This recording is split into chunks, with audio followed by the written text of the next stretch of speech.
Welcome into episode 125 of JD's Empire Sports Talk.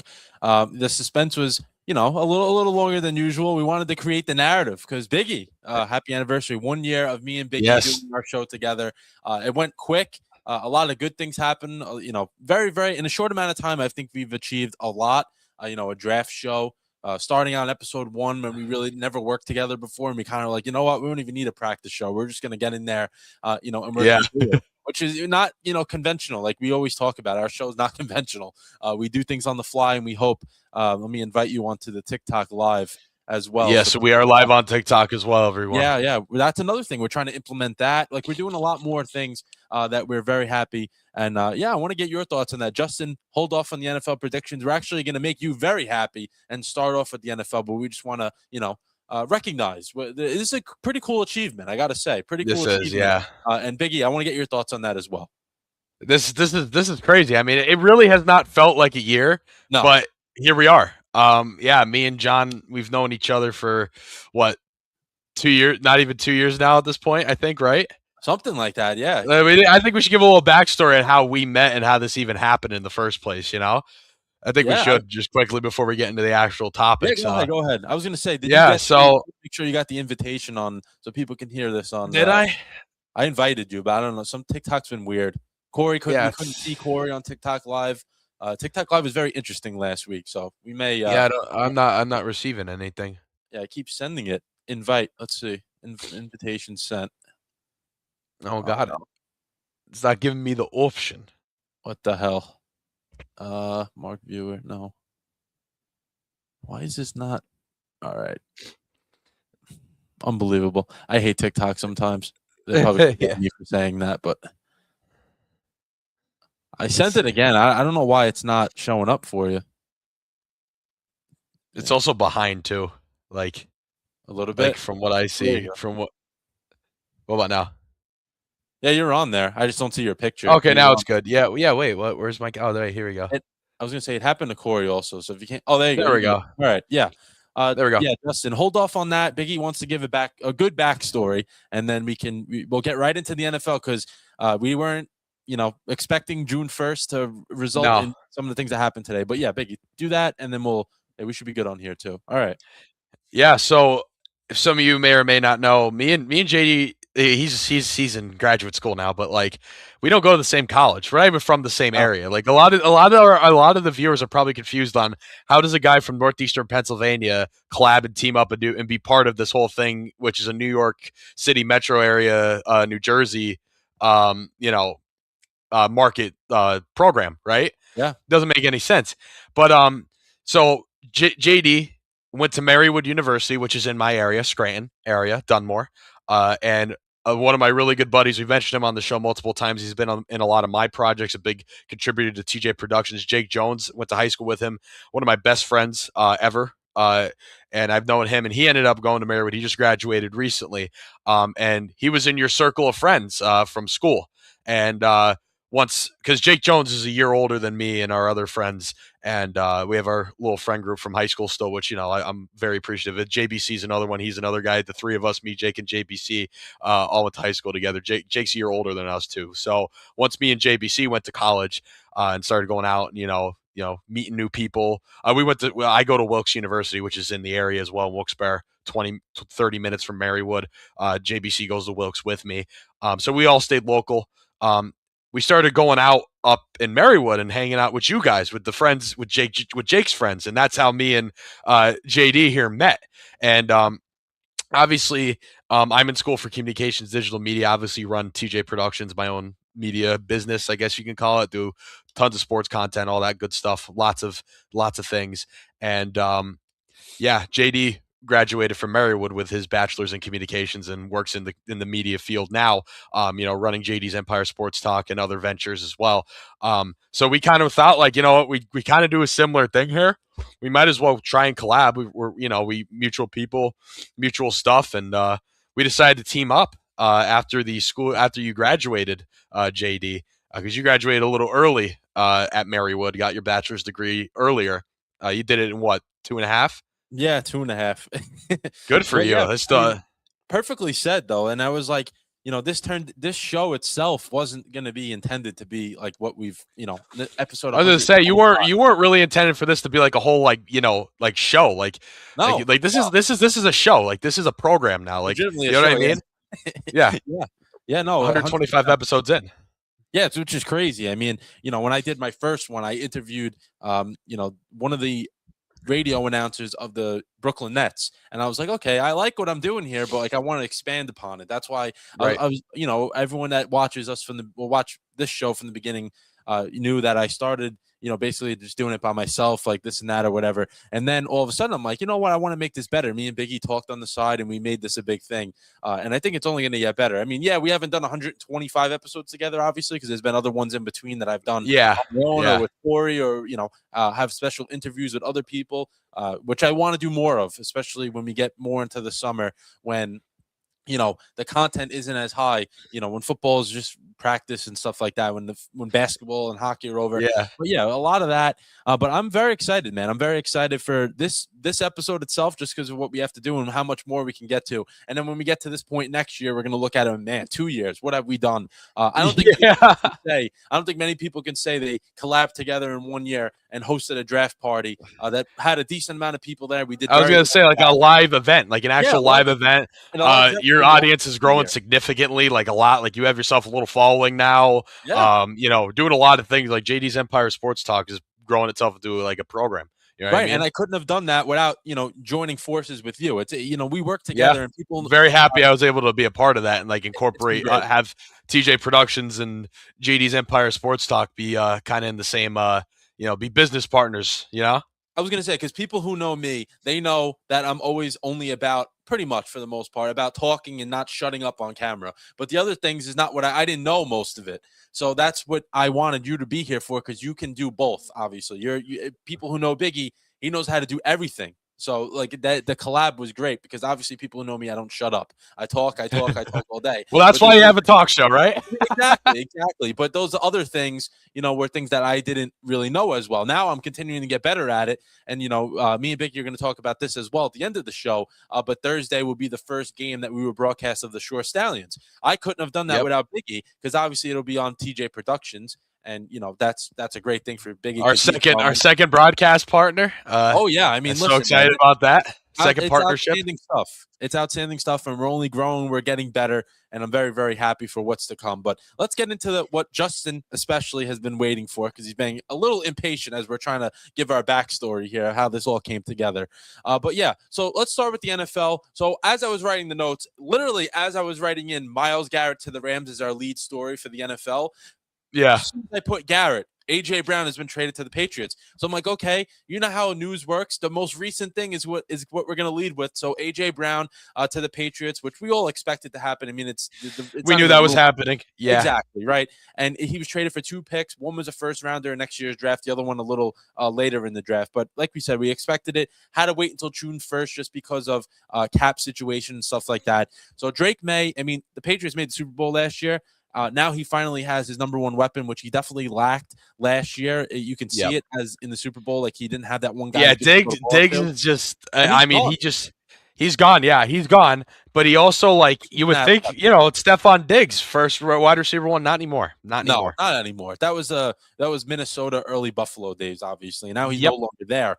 And also they signed Romeo Doubs, so now they have 2 legitimate receivers that they can look at and be like, okay, we feel good about this. And I wanted to get your thoughts on. Okay, so now let's talk about the Patriots first, and then obviously for the Eagles, I think the Eagles can feel a little more relieved that they got rid of a big distraction around that locker room, but also a productive player that they're going to have to try to fill the shoes of. But let's start with the Patriots. Which is big first. Shoes to fill. Big shoes to fill, obviously. Yeah, there was a lot of problems, but this guy was very, very productive for an Eagles team that's been very good the last 5 years or so. But Brown to the Patriots, I think that Vrabel continuing to add his type of players. I know this is year 2 of Vrabel.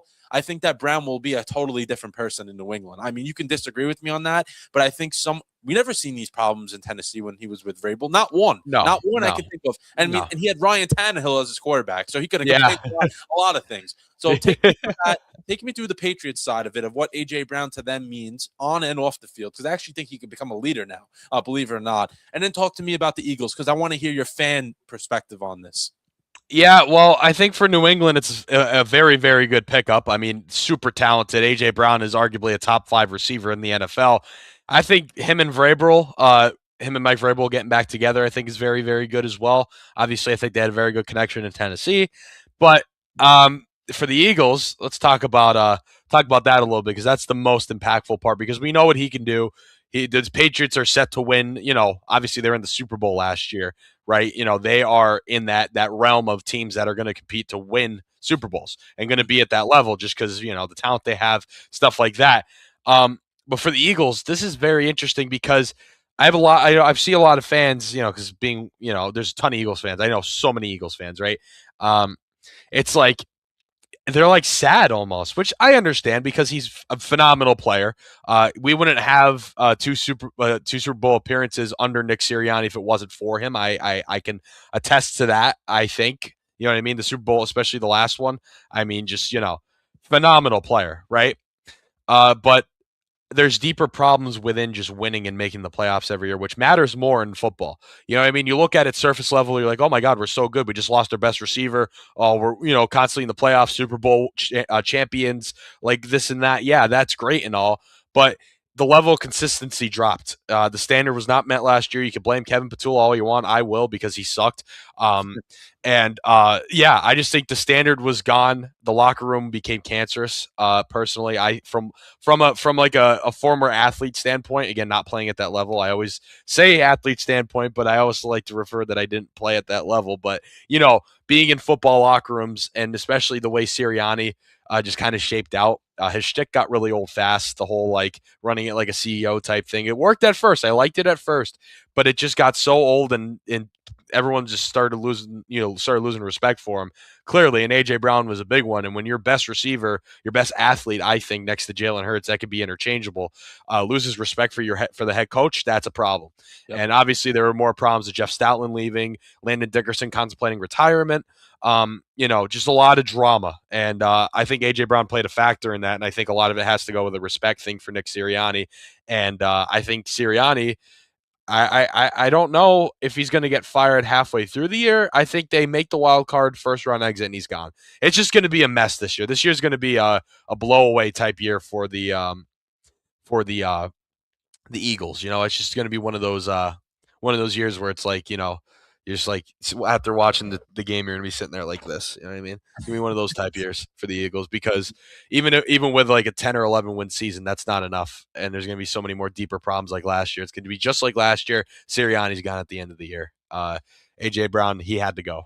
I just think I hate to say that because he's phenomenal and a lot of people are gonna miss him and are upset that we did that, but he had to go. He had to go. For things to change, he had to go. Yeah, right. I mean, we've seen the way it ended last year. Like the last half of the year, it wasn't just 2 games. I mean, this was an 8 to 10 game stretch of just, problems on the field, problems off the field, not winning games. And it's not going to, you got rid of Brown. You're hoping that it gets better. But I think, like you just said, it was other guys that left this team too, especially Stoutland. I mean, that's a guy that's underrated that people probably don't even know. And that's not just him. That's not him like, oh, I'm retiring. Oh, I got another job offer. He straight up just got up and left. Right. You know what I mean? Right. That's a huge thing. I mean, that's a guy that's been there for a number of years. So when you see all those things happening, that creates a problem because you're like, okay, so now we have a longtime veteran coach is no longer here. This guy's not here anymore. That guy's not here anymore. Now we think we got rid of the problem, but now it's to be seen. Is there more to the story of just AJ Brown? Because Biggie, you know this. Sometimes if you don't get along with a coach, it's not just one player. It becomes a group of guys that like, you know what? Yeah, I agree. Right. Yeah. Because. And then it adds up. It adds up. So now we have to see how many other guys were with AJ Brown in that certain group, or was it just AJ Brown just, kind of by himself? That's to be seen. I think to start, it was just him, but I think other guys in that locker room, it grew more. People started siding with him, I think, because there was obviously some frustrations with more than just AJ Brown. At the beginning, it was just AJ Brown, and it was, him making comments about not getting the ball much, which again, I contribute to Kevin Patullo, which you look at it, Nick Sirianni should have fired him halfway through the year, but he held on to him for the rest of the year, and look what happened. You know what I mean? So that's what I got to say about that. It's just there's a lot to it. And now it's just like when you first think about it, like, okay, now he's going to the Patriots, but you have to look at it, what happened to the Eagles in this situation. That's why we brought it up. And that is the first of 2 things we're going to talk about in terms of locker room issues that have happened within the last, since the season has ended or so. Other NFL news, Myles Garrett, that was going to be our, headline, but he is now going to the Rams. He was traded for Jared Verse and multiple draft picks. I mean, Biggie, let me read off the accolades of Myles Garrett because they have to be. We know we don't always read off things like that, but these have to be read because of how great of a player he is. 7-time Pro Bowler, 5-time All-Pro, 2-time Defensive Player of the Year, 125 sacks in 9 years. That's over 10 a year. And also, he's coming off the year where he set the record for all-time sacks in a single season at 23. I mean, this is the most all-in, win now, let's go for it move that you can ever make. I mean, can there be any more of an impact move than what Myles Garrett might provide to this team? Nothing's going to top it. Nothing's going to be more impactful than that. No other move can be more impactful than that. Rams are winning it all. I'm calling it in June. I agree with you. I mean, if they don't, that's a deeper rooted problem. Right. And I don't think they have issues like that there. I mean, I think they bring in all different types of veteran star players and they fit in. I think that's what Myles Garrett doesn't even have to. He won't even have that fit in type of phase. He's just going to go in there. He's just going to play. He's a generational talent. I think he's finally going to be on a team that's going to win something. And I think he's going to be even more motivated. Obviously, that adds to it because when you play in the Browns, I mean, how much motivation can you get from with it around you? There's nothing. You can't even beat the Jets. Come on. Right. You can't even beat the Jets, and now you're the Rams, who probably will win the Super Bowl. I mean, it is outstanding. It's outstanding. And the Rams also brought in Trent McDuffie and Jalen Watson. They addressed the cornerback room. That was a big problem for them in the playoffs. I think they set out one goal, and that's not letting Seattle beat them again when it comes time to get to the Super Bowl. And I think the problems lied in the defense. So, and they win. They They went all in on the defense. I can tell you that. Oh, they did, man. I mean, it's crazy. It's crazy. And Stafford has 2 years left in that contract before he's probably going to retire. So I think these next 2 years might be a fairy tale ending for Stafford. I even think McVay will be in that conversation as well. I think he might hang him up with Stafford if they can win more. Yeah, which is crazy to think of him doing that. You know what I mean? Because he's a so young coach. But he's coached for so long. It's like, because he got in at what, 30 or a little after 30 years old. So yeah, young coach. Yeah, right. But he's been through it because he's coached so many good teams. He's went deep into seasons. I mean, he's done a great job, and I think this is it. I think these two guys are going to try to win one more together in the next 2 years, and then I think they're all going to, be like, you know what, we're good. And then the Giants made some news as well. So Gunnar Olszewski tore his Achilles last week in practice. So you looked at it, okay, the Giants are probably just going to go out there and get someone that can be a returner, a little bit of a slot receiver if need be.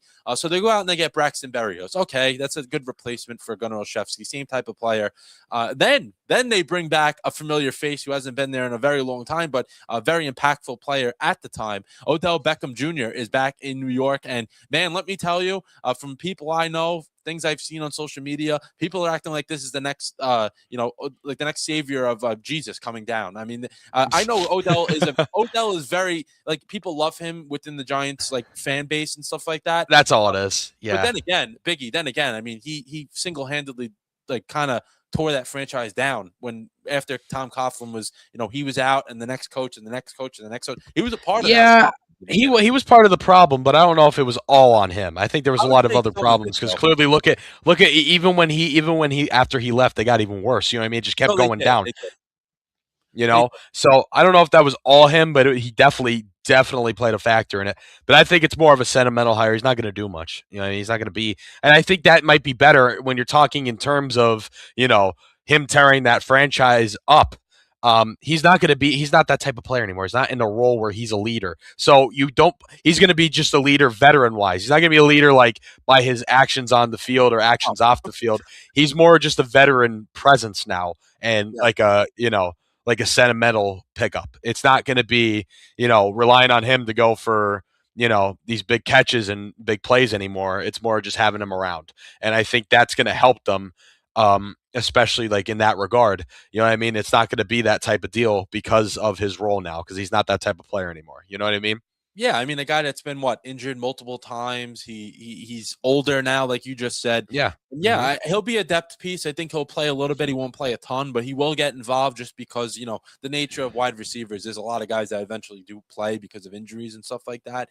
They also brought in Juju Smith-Schuster as well, so they made an emphasis on trying to get veterans in there to help them out. And also, I could say this. Odell has been at the peak of a New York athlete. I think that's a huge thing for that locker room. Yes. With Malik Neighbors, Jackson Dart, and Cam Scatterbull, all three guys that are young, talented, and are ready to take the next step of taking over a New York, type of town. So I think Odell can definitely mentor them. And Odell was here when he was 20s, a young guy. Like I think he's a different type of person than he is now. And I think that's going to be a big thing for the Giants. But we'll see, because you never know. Odell can go out there and he could be kicking footballs into the goalpost because he doesn't get the the net on the side. You don't know. You don't know what he's going to bring. But I think Harbaugh wouldn't have brought him back if he didn't think he can help this team in some way. Like you just said, it could be a leadership type of thing just because he's an older player. It could be a little bit of on-play stuff. So it's to be seen. But you're totally right. I agree 100% with what you just said. And we'll see, but Neighbors is probably not going to be 100%. I mean, I don't know if you saw that video of him yesterday.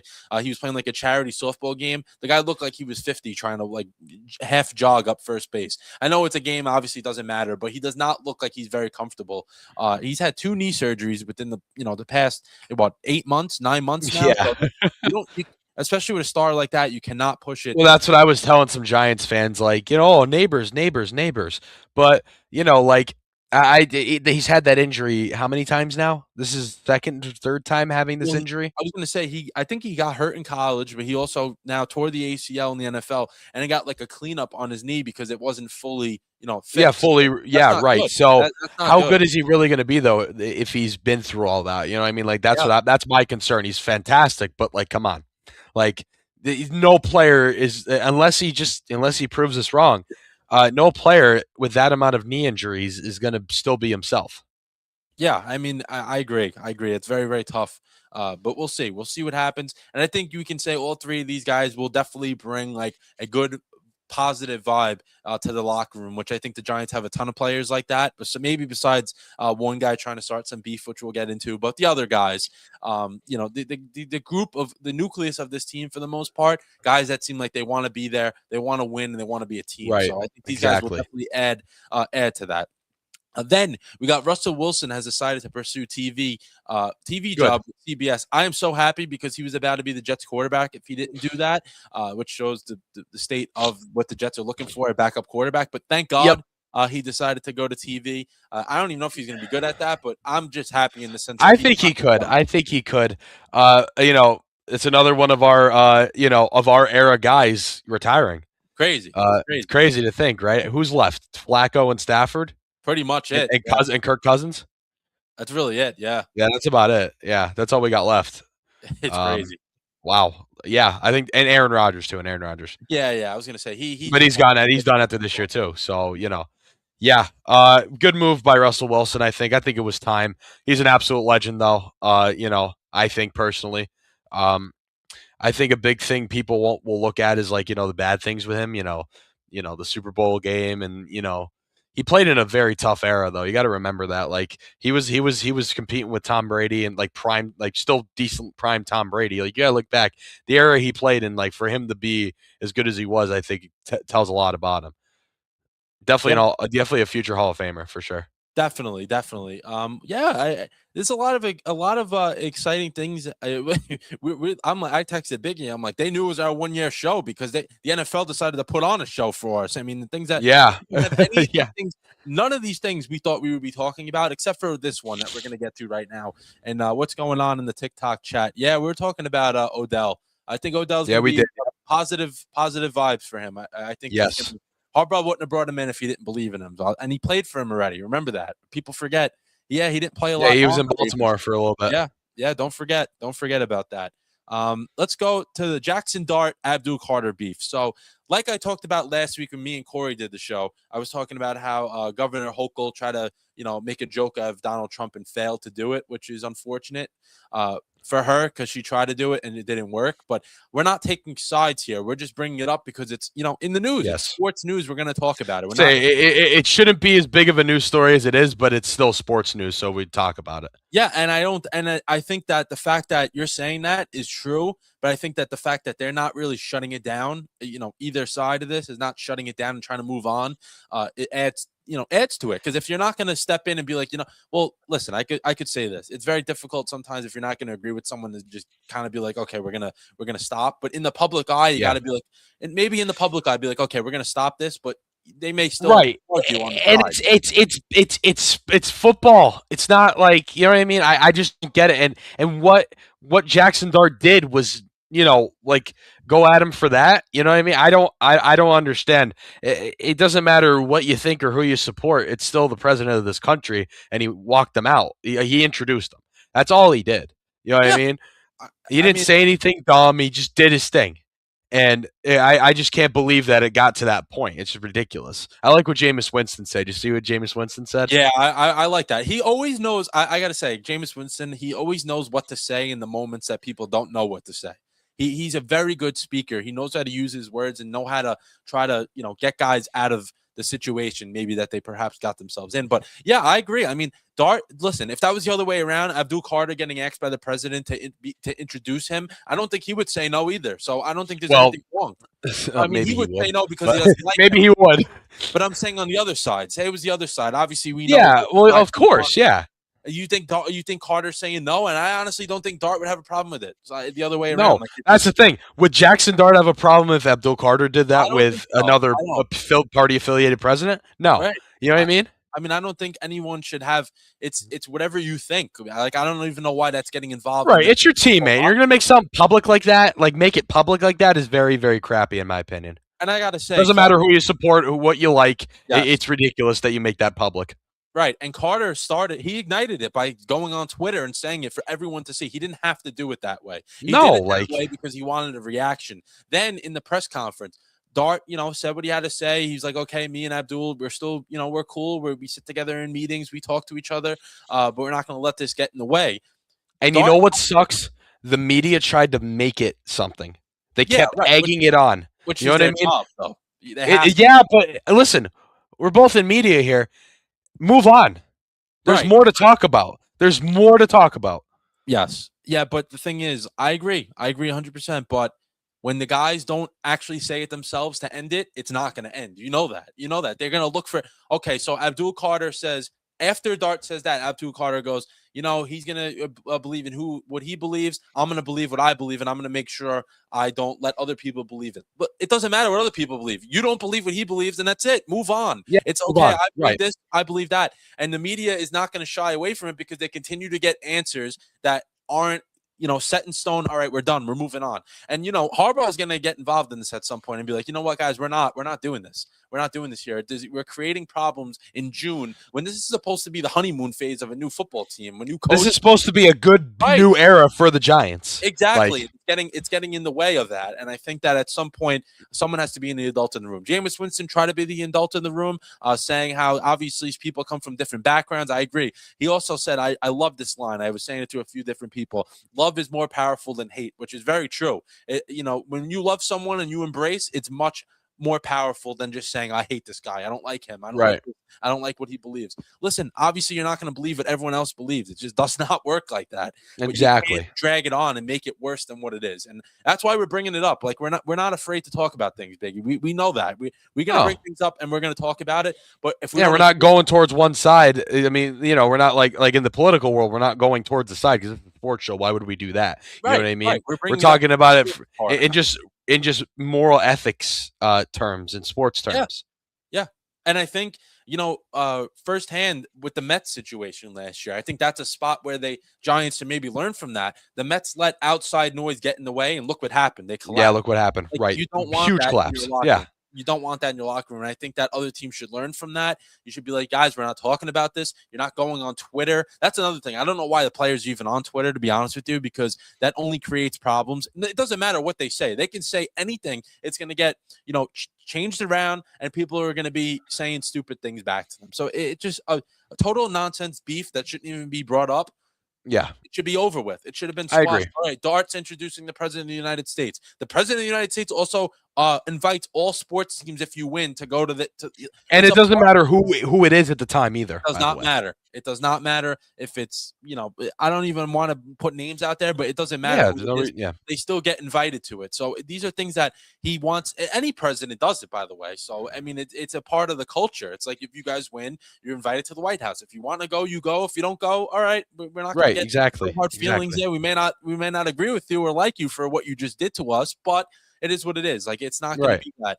But yeah, I don't know why this even has to get to this point. I don't get it. I don't get why it has to continue to go on. And at some point, it's like, okay, if we're talking about this for weeks and weeks, enough. Like, just move on. Agreed. It's very, very stupid. But let's go to the NBA, where we got a lot more bright topics to talk about, where we have the NBA Finals is set. So last week, obviously, we knew the Knicks were in the finals. I mean, we did the show last Monday. Also, next Monday, we're doing a Knicks versus Spurs live stream, Game 3. First home game for the Knicks. It'll be very, very fun. I'm going to trying my hardest to reach out to someone that is very notable in terms of sports and media world. So I'm going to try my hardest to get him on the show. He's a big Knicks fan. So see if he can even give us 10 minutes of his time. It'll be much appreciated. So I'll reach out to him and I'll talk about that. If we actually get him on, we'll hype him up a little bit. But yeah, so we knew the Knicks were in the finals, and now the Spurs are in the finals. Spurs were down 3-2 against the Thunder, came back, won Game 6, and then in Game 7, you're like, okay, is this team going to really show what it really has? And they did, man. They did. Yeah, they did. Biggie, I got to say it. This is a team that barely has anyone over the age of 25. We thought they would be a good team. Yeah, they would be much improved. But to this point, I don't think anybody expected them. Yeah, I don't think we expected the Spurs to be in the finals. I think we said it all year that the Thunder were going to go back to back because of how good they were playing, right? Didn't we say that? We did. Yeah, and obviously that's why you wait to see for the games to be played, because the Thunder were banged up a little bit. But also the whole year, I mean, the Spurs played the Thunder very, very well. They beat them 4 out of 5 games. So, the one was the NBA Cup, but still it counts in terms of them actually beating them. They beat them once in the NBA Cup, so 4 out of 5. And the Spurs didn't have a problem with with Oklahoma City. They were one of the few teams in the last 2 full years of the Oklahoma City Thunder playing this well that didn't have issues with them. Like they showed they had their number. They do for whatever reason. They do have their number. Yeah, and it was very, very, very, very fun to watch. It was refreshing. I just like to see. Yeah, I believe this is the 8th or 9th year that there will be a different champion, which I love. I love that in the NBA. I love that. We need that. I mean, we need that. And Biggie, obviously, before those 8 years, it was always the same 2 teams, so it's very, very fun to see. Mine included. I was gonna say Mine included in the finals. I remember when I was younger, I would be like, all right, enough of these 2 teams. Like they play, you might as well not even play the season. But now, obviously, we play the season because there's different teams making it, different teams. Yeah, it's very, very cool. I love Knicks Spurs final. What about it, huh? How about it? I mean, the Spurs haven't been this good in a very long time. I mean, think of like the early 2010s when they had Tim Duncan, Tony Parker. Yeah, go back even farther than that. Go to the 2000s. Yeah, that team too. Those Spurs teams. Yeah, the first like really good. Yeah, when Tim Duncan was first, drafted into the league. But yeah, but the Spurs beat the Blazers in 5 games. They beat the Timberwolves in 6 games, and they beat the Thunder in 7 games. So they progressively gotten deeper and deeper into the series.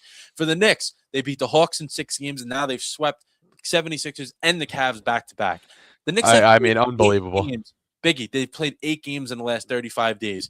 Do you believe? Like I said it last time before they played Cleveland, I'm like, I think the rest is going to help them. I firmly believe once again. I think the rest is only going to help them, especially at this magnitude of these games. Every single possession means something, and I think that having rest like this is only going to help them. I'm very excited for I agree. I think that amount of game, like you only played 8 games and you're already in the finals. I think it's a good thing.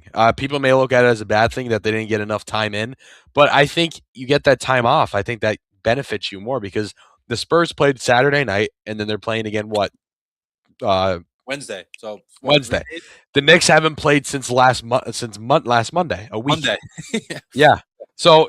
And they're obviously not just horsing around. They're practicing and stuff too. So they get more time to perfect their craft almost, which I think is very beneficial.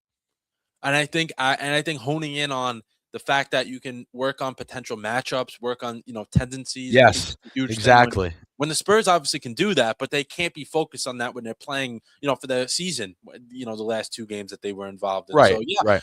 I like that a lot, and I think for the Spurs. If they continue to have no fear, I think they can win this in sense of, the Knicks are obviously more veteran heavy, but the Spurs are very talented. They're young. They're, they have no fear. Like I just said, they have no fear. So they can continue to, adopt that mantra, and they can really go for it and see. We'll see what happens. But I do have to say this. I think the Knicks do win the series. I think the Knicks win it in 6 games. I think Game 6 would be. I think that's fitting. I think they're gonna win. They're gonna win it at MSG. I'll tell you that right now. They're getting. Oh, go ahead. I was gonna say they're getting that. They're getting that final win. They're getting that win in New York. I think so too. Because if it's not Game 6, it's not going to be Game 4. It's not going to be a sweep. There's no way. No. Sweeping in the NBA Finals. But I was gonna say this. I'm gonna go on record here. I actually believe that the Knicks versus Spurs is going to be an all-time classic finals forever. When we go I think so too. Down the road, I don't think we've seen that this many like 2 teams that are very evenly matched. Like they can go, haymaker for haymaker. I don't think it's going to make a difference. Both of these teams are very, very evenly matched. Yeah, I agree 100%. This is going to be an all-time finals. Absolutely. I mean, it's just crazy to me still how many studs the Knicks have and how they just rotate everyone. It's phenomenal. It really is. Yeah, and I mean, how I was gonna say because like you look back at the NBA Cup, I think we did that game on. We did, yes. And we're like Tyler Kolek. Tyler Kolek hasn't been talked about besides garbage minute.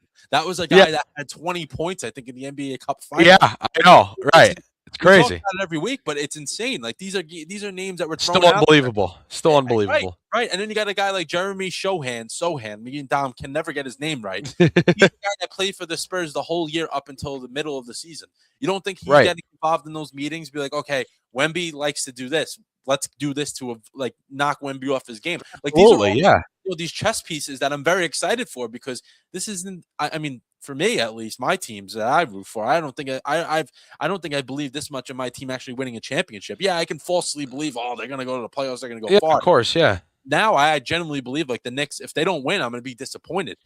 Earlier in the year, I'm like, okay, they just get to the finals, I'd be happy. Now we're expecting to win, and yeah, CT. Shout out Dylan Harper. I was gonna mention him, Jersey product. Played for Don Bosco High School and Rutgers. So Oh, Don Bosco. Don Bosco, a very, very good program, obviously, for everything pretty much. All From the, sports, yeah. I was gonna say yeah, football. I I was know going to they're say very good. everything, everything. I mean, they have a good team. Yeah, it is hard to have a dynasty. We talked about that. It's just if you can successfully have a good team every year, that's an accomplishment now in the NBA. Just because I agree. There's no super teams anymore. There was the super teams. Now there's really none anymore. Yeah, it's kind of, and you know what? And I'm the biggest complainer of the NBA. I absolutely am. I always talk about how people don't really care about playing anymore, but this season just felt different. This playoffs felt different. You know what I mean? It's actually been fun to watch. And I think it's because of we're kind of getting away from there hasn't been many dynasties in the NBA as of recent. Besides, the last one we saw was the Warriors. You know what I mean? Yeah. So I think that's changing, and that is the reason why it was actually kind of enjoyable because we're seeing a little bit of disparity. I mean, saw the Timberwolves almost, go on to the Western Conference Finals. You know what I mean? Yeah, I mean, you never know. You never know who Yeah. possibly. And we saw the Sixers get past the first round. You know what I mean? Like stuff like that. Down big. Yeah, I mean, these are Yeah, things after being down big, and then the Celtics out first round too, and everyone hyped them up with Tatum coming back and everything. Like it's been fun. It's actually been fun. And Definitely. the final is fantastic. Like I said, it's going to be an all-time final. Like you said, I should say. Wait. You brought that up. Yeah. I can't wait, man. I can't wait. And then last thing, Knicks went 2-1 against the Spurs in the regular season. They won the NBA Cup championship. The Knicks won a home game and then lost to the Spurs on the road, which was a classic, late last second, game or whatever in San Antonio. Yep. So, and recent years, I should say, the last 3 years or so, neither team has won on the other team's court, and I think that's what it's going to take for one of these teams to win the championship. Someone winning a road game when you don't expect it. And from like the Knicks side, I think if you go into San Antonio and you split, you'd be very happy if you come home 1-1. Yes, and I think agree. You win those 2 games at home. I mean, imagine, Biggie, game 3 at the Garden, you're tied up 1-1. I mean, the place might actually explode. It might explode. Right, exactly. I was going to say that's a tough atmosphere, man. I tell you what, that's going to be deadly. I mean, and if you win, and if you can win one game, it only adds to it. And I think that is what the Knicks have to do here. Yeah, you would love to win the first 2 and kind of cruise after that, but you got to be realistic. I don't think they're winning 2 on the road in the NBA Finals. I mean, things have happened, obviously, but I don't think that will actually happen. Then other NBA news, we got Mitchell Robinson will play after his mysterious pinky injury, which I saw that. Yeah, still haven't been told what exactly that was from. Mike Brown said it wasn't at practice or a game. So that means Mitchell Robinson broke his pinky off the court doing something stupid, most likely. So most likely something stupid, yeah. I mean, Biggie, we talked about Mitchell Robinson. He looks like a complete idiot, moron trying to shoot free throws. Well, luckily, he doesn't do any other shooting besides free throws. So he should be able to play with the injury. I mean, what does he do? He grabs rebounds. That's it. So he should be. Pretty much. They need him too, man. They need him. I mean, if they don't have Mitchell Robinson, I think that this is the potential for a Knicks to have some trouble in the series. Just because I agree. They need him, man. And he's been so healthy this year. Of course, he has to do something stupid, but supposedly he's playing. Yeah, I mean it's a pinky injury or pinky toe injury. Like, come on. Yeah, and someone that doesn't shoot, it doesn't matter for them. If someone, if it was someone shooting, like if it was Jalen Brunson with a broken pinky and got surgery, I would be concerned because that hurts. Obviously, shooting the ball, but Mitchell Robinson does not shoot, and if he does have to take free throws, I would just do one hand or something like that. I would. Yeah, exactly. Nothing crazy. Try something different anyway, because you can't make a free throw. That too, right? I don't know if it would impact them much then. Yeah, I mean, I wouldn't read too much into it. But yeah, that was the finals preview. And then the last bit of NBA news was the Magic named Sean Sweeney next head coach. He can't be with the Magic yet just because he's associate head coach of the Spurs. So when that wraps up in a couple of weeks, then he'll eventually be able to go to Orlando. But very, very excited for the NBA finals. We also will say this. Monday, if you missed it when I said it like 3 minutes ago, I just want to say it again. Monday night, we will do Game 3, Spurs versus Knicks live stream. I didn't even tell Biggie this. I was keeping it as a surprise for everyone. Yeah, we'll reach out to Dom. We'll try to get him on. Corey, obviously, Biggie, myself. We'll get the whole crew going, and I'm going to try to work the magic and get someone notable that I think he'll pull through for us, even if it's just for a few minutes, just to get his thoughts on the Knicks, just because he's a little older than the crew that we have here. So I would like to get his perspective on some Knick things from the past and what it means to him now for a team that hasn't had a finals even appearance in 27 years. But let's go to hockey, where we got the Stanley Cup final is also set. So we got the Stanley Cup final starting tomorrow, NBA final starting Wednesday. Great time of the year for NBA and hockey fans. Hurricanes versus Golden Knights set for tomorrow night at 8 o'clock. We're also going to predict game 1 at the end of the show. Before I let Biggie Pucks take over, I just want to have the layout here for everyone. So Hurricanes swept the Senators and the Flyers, and they beat the Canadiens in 5 games. So if anyone doesn't know how to do math out there, that means they've lost 1 game the entire postseason, which is incredible, with 12 wins to go to that. And then for the Golden Knights, they beat the Mammoth and Ducks in 6 games. They had a little bit more of a test in the beginning, and then they go out there and they sweep the Avalanche. I mean, that was a surprise to pretty much everyone. That was huge upset, like major upset. I don't know how that happened. Vegas is hot at the right time. You swept the Colorado Avalanche, who at one point I think in February they had single-digit losses, and even throughout the playoffs, they looked like they were going to win it all still. Because usually teams that do that don't end up being great in the postseason in hockey. That's usually how it goes. But the Colorado Avalanche didn't miss a beat until they ran to Vegas, who I think just got hot at the right time. I mean, Biggie, I got to and I hate it. I hate it. I was going to say, I know you don't like it. That's why I'm trying to pull a little more out of you here. But Vegas went to, we don't read too much into this. Vegas went 2-0 in the regular season. Do you think that Vegas can continue what they're doing? Or do you think that Carolina can finally get over the stigma that they can't win in the big moments? Do you think that, because they've had a very favorable chance of getting to where they've gotten to just because of the way things have broke down for them. Exactly. And that's all it's going to be. Sorry to cut you off, but that's it right there. Vegas is, and we're going to go to Robert Paul's comment here. Vegas in 5. I absolutely agree.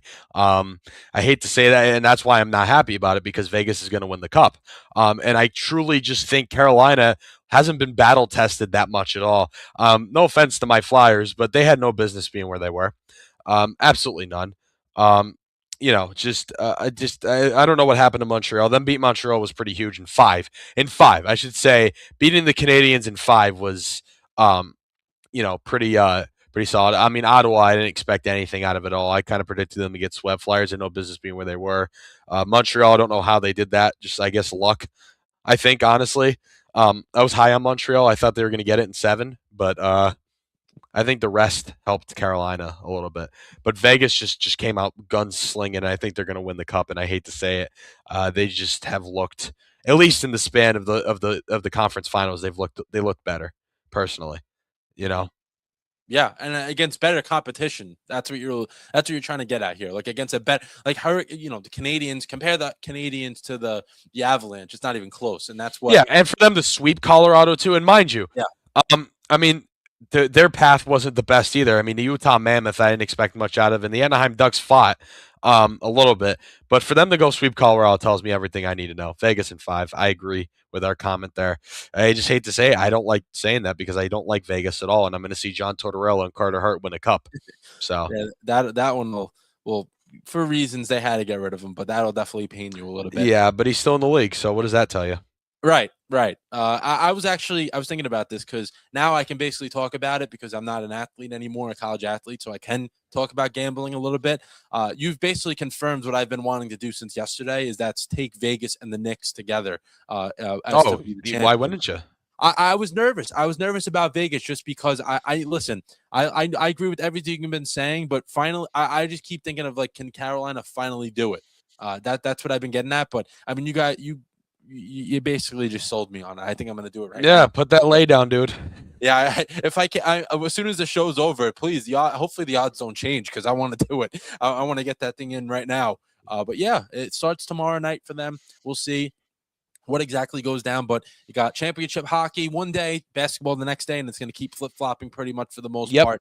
until the third week of June at this point when we get to hopefully, I hope as a sports fan, both of these go deep because baseball, which we're going to get to right now, has sucked pretty much this year. Yeah, the season's been bad, man. Really not competitive. There's so many terrible. Yeah, the MLB's been terrible. Oh, I mean, like at some point we're going to have to watch it because there's going to be nothing else on, and we're going to be like, right? Yeah, I'm already kind of getting to that point. But if the Thunder and Spurs wasn't in a Game 7 Saturday, I would have had MLB on all night. But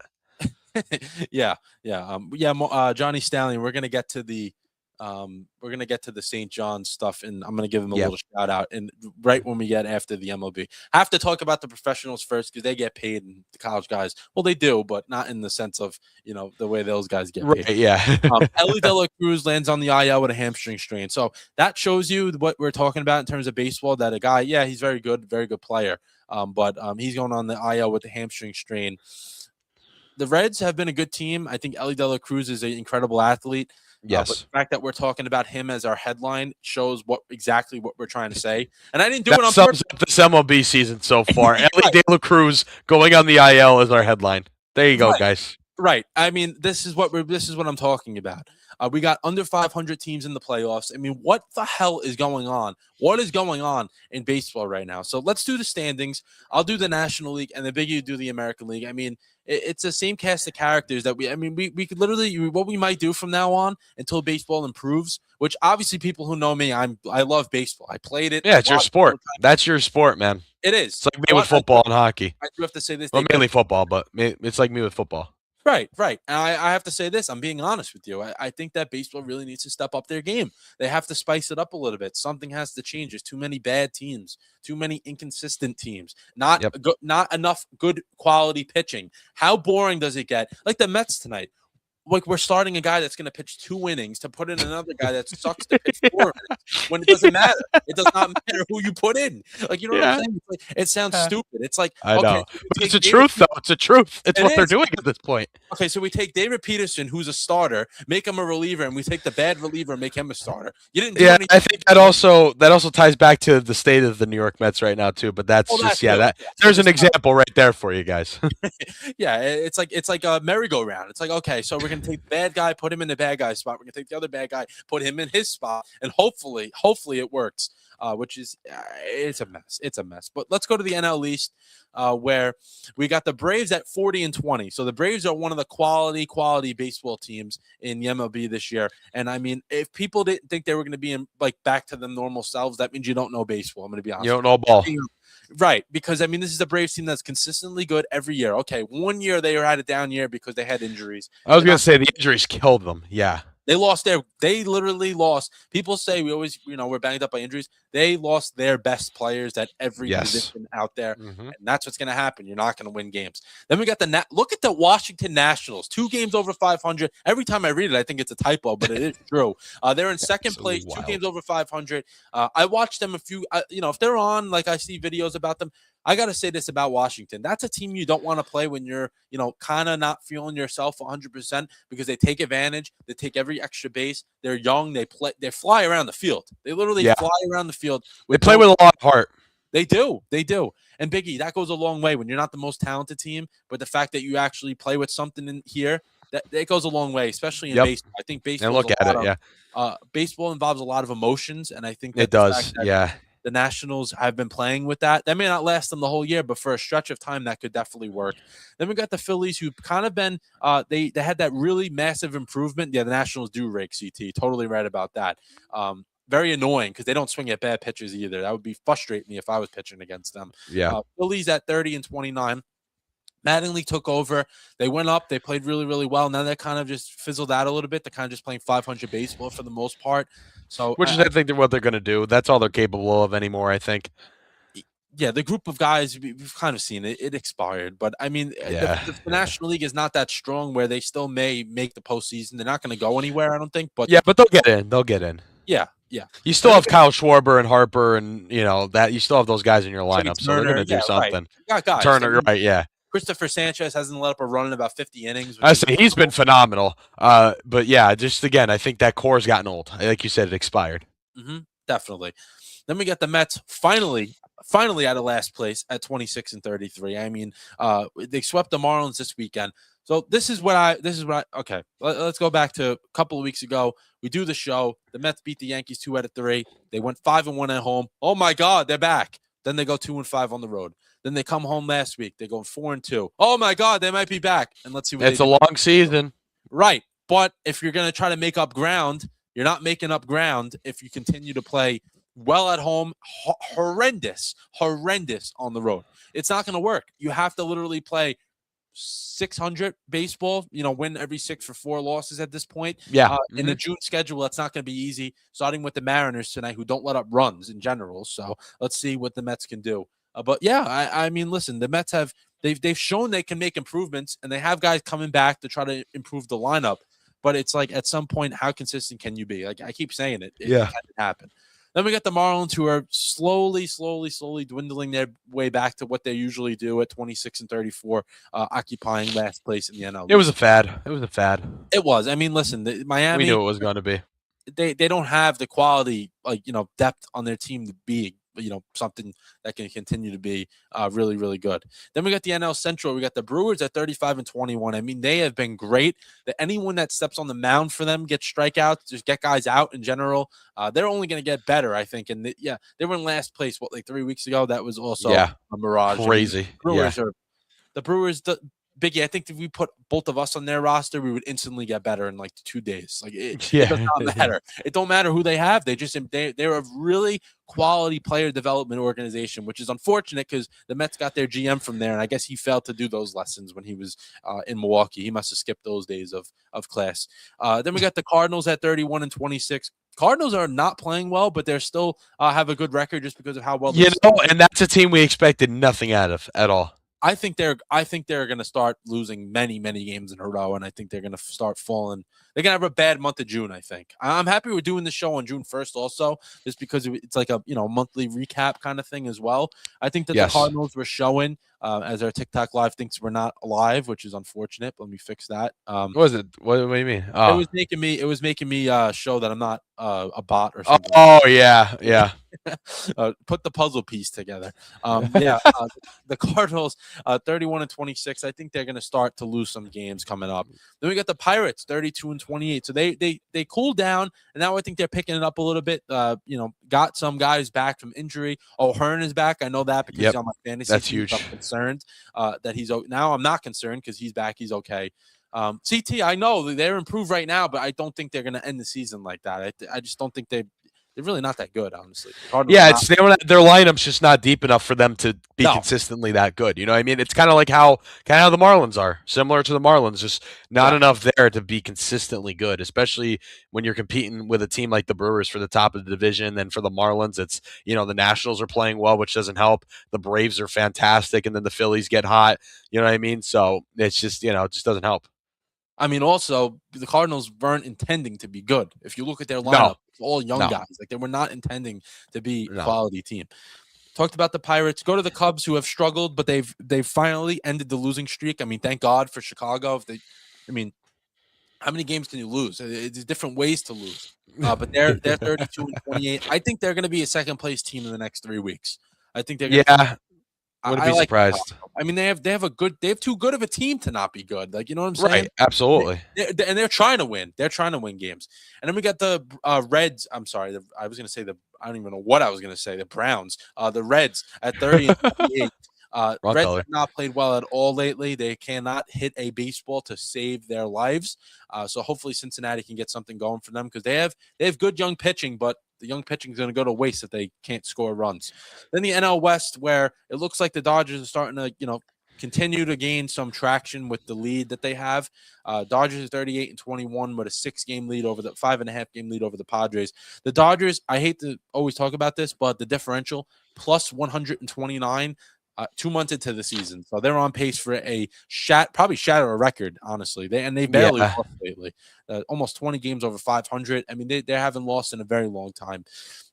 And we got the Padres, who have skidded a little bit. I saw this because when the Mets, they play them later this week. It was like a Mets preview. They're another team. They have one of the lowest batting averages in the whole league, 217, 218 or something like that. Which is crazy for them. They have, yeah, right. And with those type of players they have, like the what the back of their baseball cards say. Usually, that's not good for Yeah. them. They have No, not not at all. lately.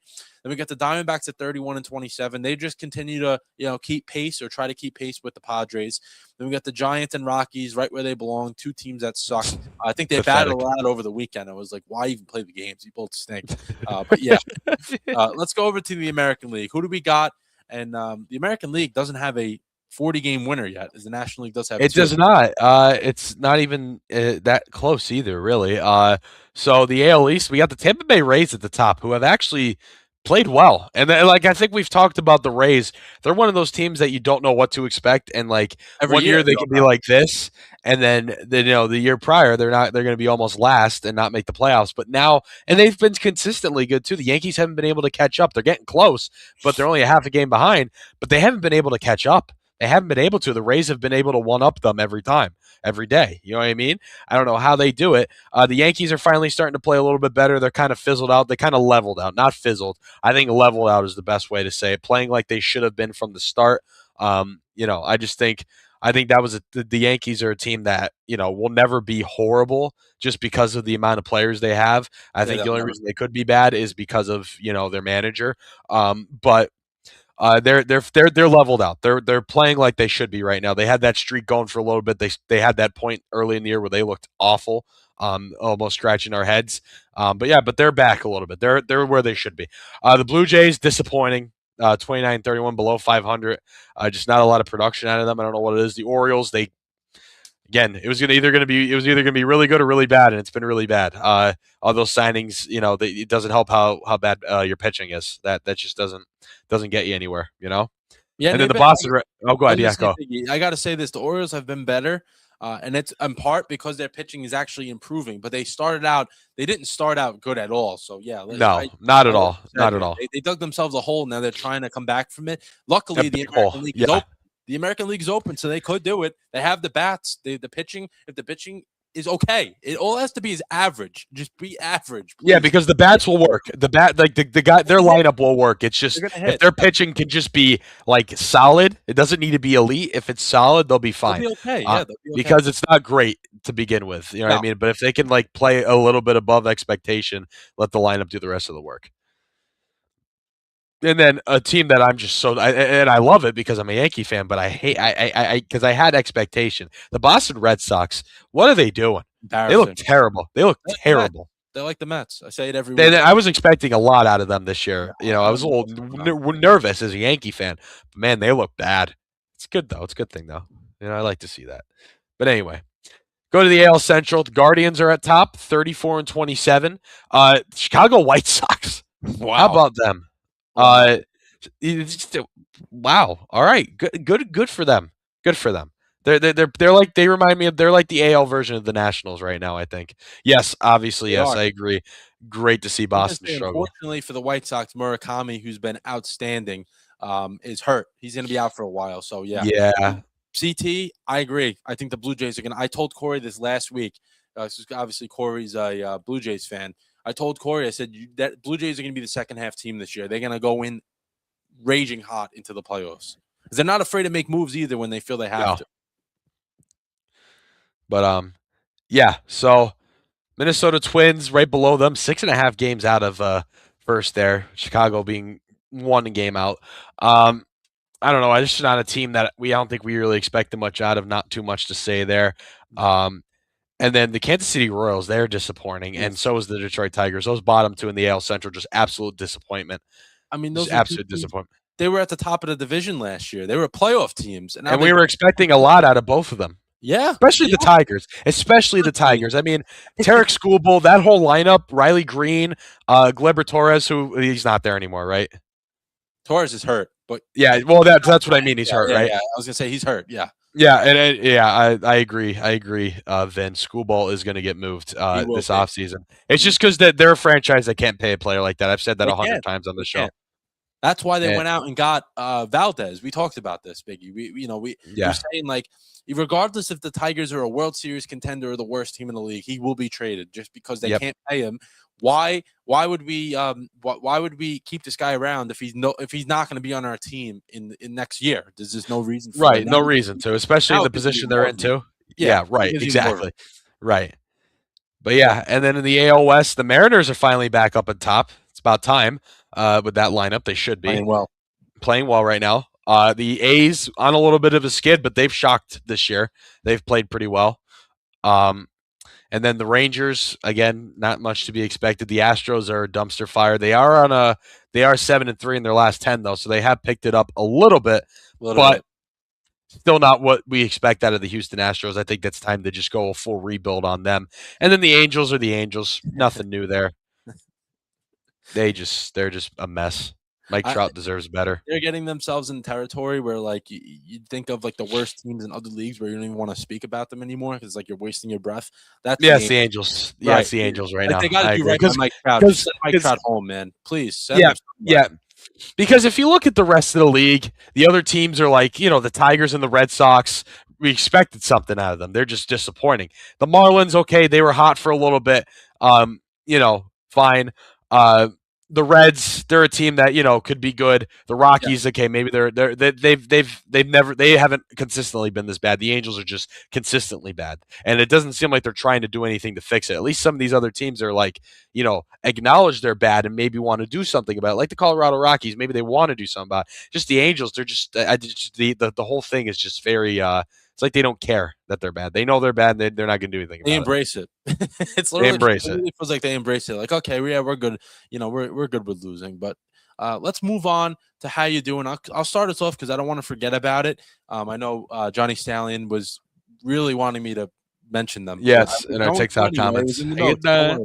But St. John's baseball. So the regionals were this weekend. They were a 4 seed. So if people don't know how it works in baseball, it's a bunch of regional hosts, and then it's 4 teams per, the regional that they're in. And St. John's was the 4 seed going in, obviously Big East champion. So they weren't one of those teams that was highly thought of coming into this. Let's put it that way. They were not expected to do anything.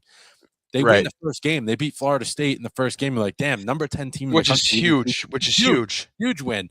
That as a program itself, you've been like, okay, a Big East team beating an ACC, that type of ACC team.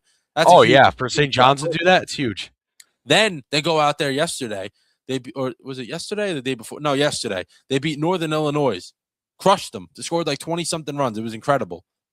Okay, St. John's is in the regional championship. Now Florida State battled their way back, had to beat them twice to get in, obviously. Yeah. They would have to beat St. John's.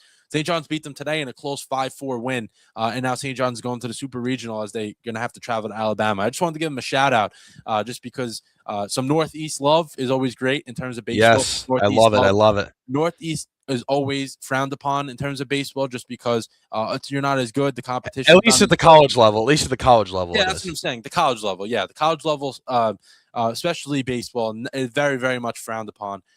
Just because of the competition. But I mean, then again, when you can't play 12 months out of the year, you may not be as good as someone that can play 12 months out of the year and can throw actually in normal weather instead of throwing snowballs at each other. So that's what I wanted to mention St. John's. But it's overall in college baseball, I got to say, a ton of upsets. And I think that's because of something. That's the beauty, I think, of the other side of NIL is that it allows for teams that maybe don't think they have a chance to actually beat a team that is a powerhouse, quote unquote, and they can actually do it because they have players and resources that they didn't have maybe a few years ago. And I think that's allowing more and more teams. I mean, UCLA, the number 1 team in the country, got sent home in the regionals. They didn't even make it to the regionals. Man, I'm very excited for next week as well because I think whoever wins that, obviously, I shouldn't say I know whoever wins the super regional matchups will go to the World Series, and those would be the best 8 teams left, which is going to be exciting, man. I'm very, very excited for it. North Carolina has been very good so far. They've been very good. They've been one of the more dominant top seeds. Not a lot of top seeds have been dominant. UNC has been one of them. I've watched them a little bit. They're a good team. But yeah, I just wanted to mention we probably will talk a little more college baseball next week and the week after. Yeah, because we're going to be down of everything else. It's just going to be all MLB. I don't think we want to do that. I don't think we want to do that. No, not now. We can't even want to do. We won't even do Mets streams because the Mets have been bad. You're one and done with the Mets streams. You're never doing one of those again. I really don't want to do one again. I don't blame you. I see T's probably like, oh, do it every day. Do it every day. Yeah, Eric Paulson. I know who he is. Yeah, he's on UNC. Yep. Yeah. He was I think he's from Stony Brook, right? He played for at Stony Brook the last few years, 4 years, 3 years, whatever it was. Let's actually. I do want to say this with the Jets. doing some practice stuff. Just keep an eye on them. I think they have a potential of a great offense, or a good offense, I should say. Let's see what they actually do. But anything else you have, Biggie? Because I know we basically talked about every one of your teams, because your teams make the headlines, the main headlines. My teams don't, because they're not really that good. Yeah, I mean, I went in depth on AJ Brown, talked about the Flyers in a sense. They haven't, just in the sense of, I think they didn't belong in Carolina. They kind of helped Carolina, look bigger than they are, I think. The Yankees, I said, kind of got where they're at. Cavs, absolutely embarrassing. I think I already talked about it. Just an absolute embarrassing series. Gave up. Kenny Atkinson is an absolute fraud. He's a joke. He's like Aaron Boone. James Harden is one of the worst defensive players, I think, in the history of the NBA, and that's about it. All right. Yeah, I need you to say that one again. James Harden, one of the worst defensive players. I agree. He's atrocious on the defensive end. And Kenny Analytics Atkinson, which me and Corey named him last week. Kenny Analytics Atkinson. Atkinson is crazy. Yeah, that's his name. That's his name from now on. We analytically won the game. Right. You guys are still playing, actually. Game 7's tonight. Pick 'em. Let's do our pick 'em. So if you guys missed it last week, I did win first place for the first year of this. Now it's myself, Corey, and Biggie. We're going to be doing the pick 'em. Yes, so get Corey involved. I love it. Yes. We got to add more. We can continue to add more, but we got a bigger crew now, so not just me and you. We got a lot of other people involved. Yeah, and obviously Corey being a part of on the show, so we're gonna obviously have him in the picks, but he will obviously not here tonight. Maybe in the future we can arrange for him to just come on if he can't make the whole show, just for pick him. That would be pretty cool. But he did send me his pick. He's actually probably going to go against what we're going to go with, so we're going to announce his first. So we are picking the Vegas versus Hurricanes Game 1 matchup. Trying to stay away from the Knicks Spurs, because obviously you guys know what I'm most likely going to lean towards, so there's no point of even doing that. But for this, it's a little different just because we don't root for either one of these teams. All three of us don't, I should say. Corey's going to go with Carolina in Game 1. They're home. I get what he's saying, but Carolina, he has Carolina winning. I'm going to take Vegas. I just think Vegas is like the Knicks in this scenario. They continue to just keep that red hot pace going. So I got Vegas. Corey got Carolina. And Biggie, who do we got? Send us home. I got to take Vegas. They're going to come out swinging in this series. I'm telling you right now, that team's just going to come out with some fire. Torts is going to have his guys fired up on the road. It doesn't matter that it's home. Vegas wins the first game, and it's going to be they're going to come out hot. I think it's going to be like a 4-1 final or something like that. And I think that you just said it perfectly. Coming out hot on the road is the most important thing, because that gives them, if you win Game 1 on the road, you feel like you're on top of the world, and you feel like you're going to win the series, and probably will win the series.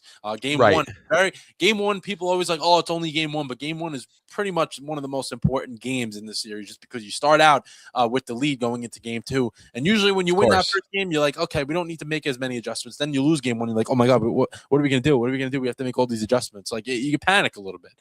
But yeah, we'll keep an eye on that one. That is tomorrow night at 8:00.